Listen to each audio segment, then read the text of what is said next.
In every class, you've got the quiet students. And a lot of the time, we just assume they're focused, that they're getting it. But what if their silence is actually a signal?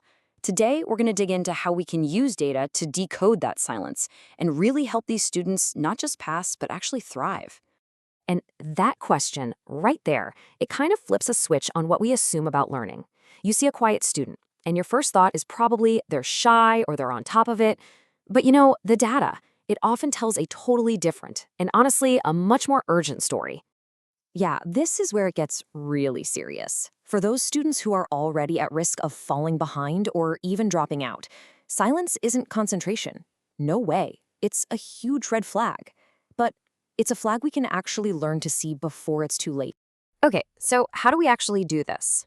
Here's the game plan for our explainer. First, we're going to talk about why silence can be a problem. Then we'll dive into the digital tools. Think of them as our early warning system. After that, we'll figure out how to read the data, how to make a real connection, and finally, we'll look at the proof that this whole thing, it actually works. All right, let's jump right into section 1. The big question. Why should we even be paying attention to quiet students? What's really happening behind that silence? Yeah, and this is the big mental shift we have to make. Silence isn't just a personality trait. It's a data point, a really critical one. It could mean they're confused, or maybe their confidence took a hit. And often it's one of the very first signs of disengagement, which comes right before dropping a course. But here's the good news, the really good news. If we catch it early, we can completely change that outcome. Okay, but how do you actually catch these signals, especially if you've got a huge class or you're teaching online? Well, the answer is already at your fingertips. It's your digital early warning system, the analytics built right into your learning management system, your LMS. This is where the data starts talking. Think about it. Your LMS is basically leaving a trail of digital breadcrumbs for every student. And we're not just talking about grades here. We're talking about how often are they logging in? How long are they spending on a tricky module? Are they jumping into the discussions? Every single one of those skipped quizzes or late assignments, it's a clue. It's a piece of a much bigger puzzle. So, with all this data, how do you know when it's time to actually do something? Well, that's where something called an at-risk threshold comes in. And this isn't just a random guess. It's a flag that's backed by evidence, one that basically says, hey, this student might need some help. So what does that look like practically speaking? Research gives us some really clear signs to watch for. Things like logging in less than twice a week, or just radio silence for a whole week. Maybe they're not finishing multiple modules, or they skip those really important first assignments. These are your triggers. These are your cues to step in. Okay, so you've set your thresholds, and a student gets flagged. Now what? See, the data doesn't just tell you that someone's struggling. It can give you clues as to why. And that why usually comes down to one of two things. Are they confused, or are they just avoiding the work? And this lays it out perfectly. You've got two totally different stories being told by the data. Over on the left, under confusion, you see a student who's still trying. Right? They're rewatching content, spending a lot of time in a module. Maybe they even start an assignment but don't finish. They're still in the game. But then look at the right, under avoidance. It's a different picture. No logins, zero activity in the discussions, multiple deadlines missed. This student is starting to fade away. They're disengaging. And this quote from the research just nails it, doesn't it? The student who's confused is still engaging with the material. They're trying to figure it out. But the disengaged learner, their activity just drops off a cliff. And knowing which is which, that is absolutely crucial for figuring out how to help them. Which brings us to probably the most important part of this whole process, turning all this data into a real human connection. So, how do you actually reach out in a way that helps instead of making things worse?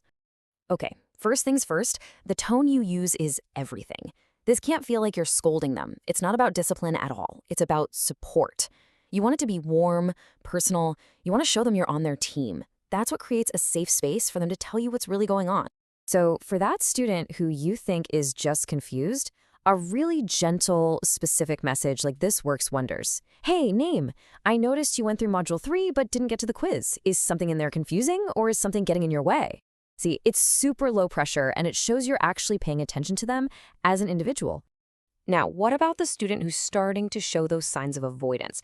That needs a slightly different touch. Something simple like, hey, name, I haven't seen you around the course this week. Is everything okay? I'm here to help you get back on track.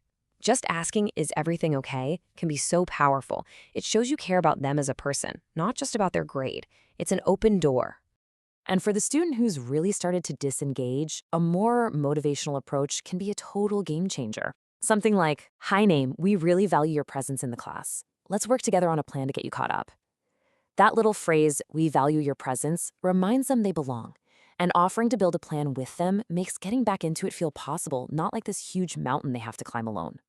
All right, so after all this work, tracking the data, sending personalized emails, what's the actual payoff?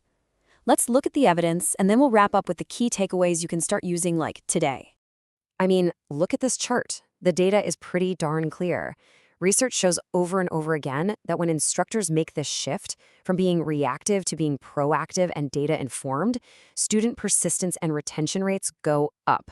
A lot. It's a direct, measurable win for student success. So how do you make this a real habit? A few practical tips for you. First, make it a weekly thing to review your analytics. Just put it on your calendar. Second, use those consistent thresholds to flag students. Be systematic about it. Third, always personalize your outreach with specifics. And maybe the most important thing of all, normalize asking for help. Make it clear in your class that it's not just okay to struggle, it's expected, and you're there to help. Okay, so let's boil this all down to the big ideas. Number 1, silence is a data point. Treat it that way. Number 2, your LMS analytics, that's your early warning system. Use it. 3, learn to tell the difference between a student who's confused and one who's avoiding the work. And finally, remember that empathetic, proactive outreach isn't just a nice little extra, it's a core strategy for keeping students engaged and successful.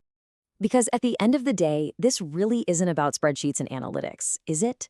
It's about the students. It's about the people behind all those clicks and numbers. Every single data point represents a person with their own unique story and their own journey.